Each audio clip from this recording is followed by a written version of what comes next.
আজকে আমরা চলে এসেছি নতুন একটা ভিডিও নিয়ে। আজকে আমরা পড়ব সেল। তো দেখে ফেলি আমাদের ফার্স্ট কোশ্চেন।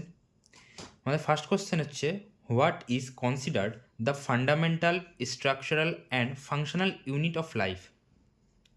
তাহলে আমাদের লাইফের মানে জীবনের, সেটা উদ্ভিদ হোক প্রাণী হোক, সবার ক্ষেত্রেই আমাদের ফাংশনাল স্ট্রাকচারাল অ্যান্ড ফান্ডামেন্টাল যে ইউনিট সেটা হচ্ছে কি সেল। তাহলে আমাদের সবথেকে ছোট ইউনিট কি, সেটা হচ্ছে সেল।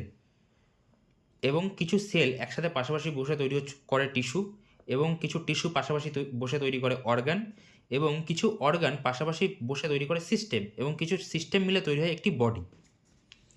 আমাদের সেকেন্ড কোশ্চেন হচ্ছে, the term cell was given by, মানে এই যে সেল, এই টার্মটা ফার্স্ট কে অ্যাপ্লাই করেছিল? সেটা অ্যাপ্লাই করেছিলেন হচ্ছে রবার্ট হুক।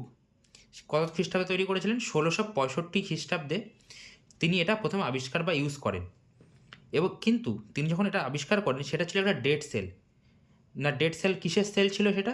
সেটা ছিল একটা কর্ক, মানে যেটা ওয়াইনের যে বোতল হয় সেই বোতলের যে কর্ক থাকে সেই কর্ক থেকে তিনি এটা ফার্স্ট আবিষ্কার করেছিলেন।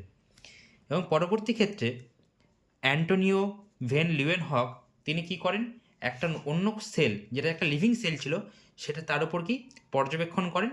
সেই লিভিং সেল সেটাকে ডিসকভার করে, সেটা করেন হচ্ছে অ্যান্টোনিও ভেন লিউয়েনহক। কত খ্রিস্টাব্দে? 1674 খ্রিস্টাব্দে। থার্ড কোশ্চেন হচ্ছে, why do plant have low energy need? এবার যে আমরা উদ্ভিদ যাদেরকে আমরা দেখি চারপাশে, এবার তারা কি কী হয়, তাদের এনার্জি আমাদের মানুষের বা যারা অ্যানিম্যাল আছে তাদের থেকে কম পরিমাণ এনার্জি কনজিউম করে। কারণ তারা একই স্থানে অবস্থান করে, তারা একই সেখানেই বেড়ে ওঠে, সেখানেই তারা মারা যায়। তার জন্য কী হয়, তাদের কম পরিমাণ এনার্জির প্রয়োজন হয়। এবার বলেছে যে কেন তাদের এনার্জি কম পরিমাণ হয় তাদের সারা জীবনে। কারণ কি? কারণ because they have a lot of dead sell.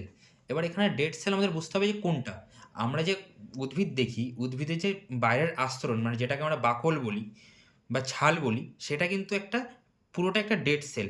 তার তার জন্য এই ডেড সেলগুলোকে তাকে ইউজ করার জন্য তাকে কন্টিনিউয়াসলি কী করতে হয় না, না এনার্জি প্রোভাইড করতে হয় না। তার জন্য তাদের শরীরে, তাদের জীবনকালে তাদের কি এনার্জির পরিমাণটা চাহিদাটা কম লাগে। তো 4 নম্বর কোশ্চেন কি আমাদের?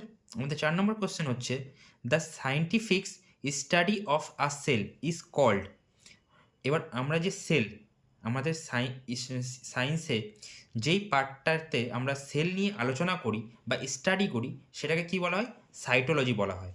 তেমনই বিজ্ঞানের যে শাখায় আমরা টিস্যু নিয়ে আলোচনা করি তাকে কি বলা হয়? হিস্টোলজি বলা হয়। সেমভাবে লিভিং অর্গানিজম মানে যেমন হচ্ছে আমাদের লাংস, আমাদের তারপরে হচ্ছে হার্ট,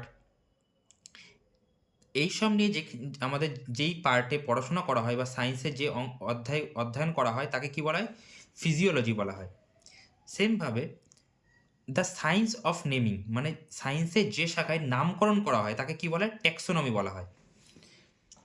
এবার এখানে একটা ইম্পর্টেন্ট একটা জিনিস আছে, সেটা হচ্ছে সেল থিওরি। না, সেল থিওরি জিনিসটা কি? আমাদের সমস্ত যে প্রাণী আছে, অল এনিম্যালস যারা আছে, প্ল্যান্টস হোক এবং অ্যানিম্যালস হোক, সব দুজনের ক্ষেত্রেই তারা কি হয়, তাদের পুরো শরীর কীভাবে গঠিত হয়, তাদের ক্ষেত্রে কম্পোজ হয় সেল দ্বারা। মানে আমাদের উদ্ভিদ এবং প্রাণীর জগতের সমস্ত কিছুই সেলের কম্বিনেশনে কিন্তু তৈরি হয়। তাহলে আমরা বলতে পারি সেকেন্ড জিনিস কি, যে basic unit of life is sell. তাহলে আমাদের জীবনের সবথেকে ক্ষুদ্রতম এককটা কী হচ্ছে, সেটা হচ্ছে সেল। এবার এই দুটো থিওরি প্রথম কে দিয়েছিলেন? শেলড্রেন অ্যান্ড সোয়ান। শেলড্রেন দিয়েছিলেন হচ্ছে 1838 খ্রিস্টাব্দে এবং সোয়ান দিয়েছিলেন হচ্ছে 1839 খ্রিস্টাব্দে। এই দুজন মিলে এই দুটো আমাদের থিওরি প্রথম আবিষ্কার করেন। পরবর্তী ক্ষেত্রে রুডলফ ভার্কো কী করেন, তিনি আর একটা থিওরি এখানে অ্যাড করেন বা আর একটা বৈশিষ্ট্য ক্যারেক্টারিস্টিক্স তিনি অ্যাড করেন। না, কী characteristics? The process through which the cell is formed has a complex mechanism. মানে কি হচ্ছে, যে এই যে সেল গঠন হচ্ছে বা তৈরি হচ্ছে, আমাদের শরীর বা হোক উদ্ভিদের শরীর হোক, অনেকগুলো সেল মিলে তৈরি। এবার এই সেল যখন তৈরি হচ্ছে তখন কি হচ্ছে, সেই তৈরি করার যে প্রসেস সেটা কি একটা complex process. But the core of the cell is nucleus. কিন্তু এই যে সেল, এই সেলের যে কোর থাকে সেটা কি থাকে, না নিউক্লিয়াস থাকে। এবার এখানে একটা ইম্পর্টেন্ট নোট আছে, যেটা হচ্ছে কি, virus is are not a cell. আমরা যে ভাইরাস দেখি সেটা কিন্তু একটা সেল নয়। ভাইরাস যখন নর্মাল অবস্থায় টেম্পারেচারে যখন কোনো প্রাণীর বা উদ্ভিদের শরীরে বাইরে থাকে, মানে নর্মাল ন্যাচারাল অবস্থায় যখন থাকে, তখন কি সেটা কিন্তু একটা ডেড সেলের মতো বা ডেড সেল হিসেবে কাজ করে।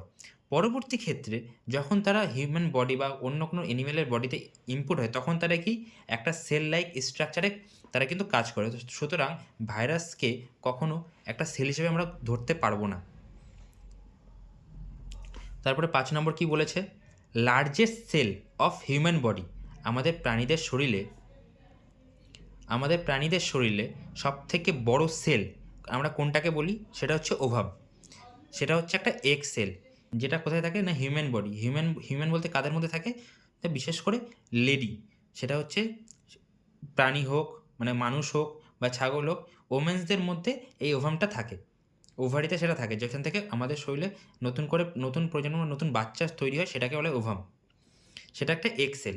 এবং সেমভাবে একটা নোট হচ্ছে, সেটা হচ্ছে যে স্পার্ম, মানে হচ্ছে মেল যারা আছে বা পুরুষ যারা আছে, পুরুষদের যে স্পার্ম সেটা হচ্ছে একটা স্মল সেল হিউম্যান বডির সবথেকে স্মল সেল যদি বলা হয়, সেটা হচ্ছে স্পার্ম। এবার 6 নম্বর কোশ্চেন আসি, সেটা হচ্ছে which of the following cellular component is not present in most prokaryotic sell. 6 নম্বর কোশ্চেনে আসি আমরা, which of the following cellular component is not present in most prokaryotic sell. তো এবার এখানে একটা ইম্পর্টেন্ট জিনিস, যেটা হচ্ছে prokaryotic sell and eukaryotic sell. তাহলে প্রোক্যারিওটিক সেল কি? প্রোক্যারিওটিক সেল হচ্ছে সেল উইথ ওল্ড অর্গানিজম, মানে যখন পৃথিবীর সূচনা হয়েছিল তখনকার দিনে যে সেল ছিল, সেই সেলটা আস্তে আস্তে বিবর্তন হতে হতে আমাদের এখন যে সিচুয়েশন বা এখন যে পরিস্থিতি আছে, সেই পরিস্থিতির যে সেল আছে সেটাতে রূপান্তরিত হয়েছে। তো তার জন্য যেটা পুরনো সেল ছিল সেটাকে বলা হয় প্রোক্যারিওটিক, আর যেটা নতুন সেল বা নিউ অর্গানিজম যেটা ডেভেলপমেন্ট করেছে সেটা হচ্ছে ইউক্যারিওটিক সেল। তো এই যে প্রোক্যারিওটিক সেল আছে, সেই প্রোক্যারিওটিক সেলে কি আছে না নিউক্লিয়ার মেমব্রেন, মানে কি যে নিউক্লিয়ারের যে পর্দা থাকে, মেমব্রেন বলতে পর্দাকে বোঝানো হচ্ছে বা ঝিল্লিকে বোঝানো হয়, সেই ঝিল্লিটা সেই যে প্রোক্যারিওটিক সেল, সেই প্রোক্যারিওটিক সেলে থাকে না।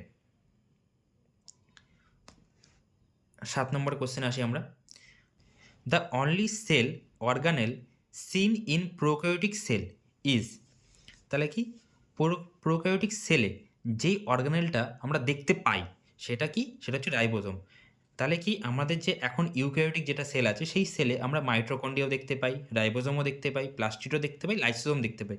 কিন্তু যেটা পুরনো যে সেলটা ছিল, সেই সেলে কিন্তু আমরা কিছুই দেখতে পাই না, একমাত্র রাইবোজোম ছাড়া। এবারে আসি আমরা 8 নম্বর কোশ্চেনে। আমাদের 8 নম্বর কোশ্চেন কি? What is the sub unit structure of A prokaryotic ribosome. তাহলে একটা প্রোক্যারিওটিক রাইবোজোমের সাব ইউনিট স্ট্রাকচার সেটা কি, মানে সেটা মানটা কত? সেটা হচ্ছে 50s অ্যান্ড 30s।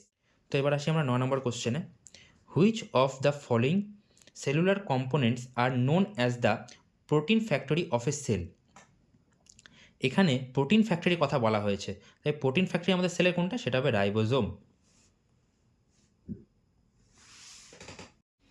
এবার আসতে হচ্ছে আমাদের 10 নম্বর কোশ্চেনে, some characteristics of prokaryotic cell are mention below, select the wrong option from the given option.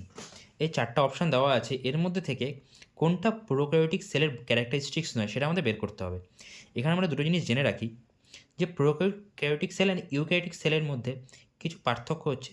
যেমন ইউক্যারিওটিক সেলের মধ্যে মাইটোকন্ড্রিয়া থাকে, এন্ডোপ্লাজমীয় রেটিকুলাম থাকে, গলগি বডি থাকে, রাইবোজোমও থাকে, এবং কি থাকে? ক্রোমোজোমও থাকে। কিন্তু এদের যে মাইটোকন্ড্রিয়া হোক, এন্ডোপ্লাজমিক রেটিকুলাম হোক, গলগি বডি হোক বা রাইবোজোমই হোক না কেন, এদের চারপাশে একটি মেমব্রেন বা পর্দা অবস্থান থাকে।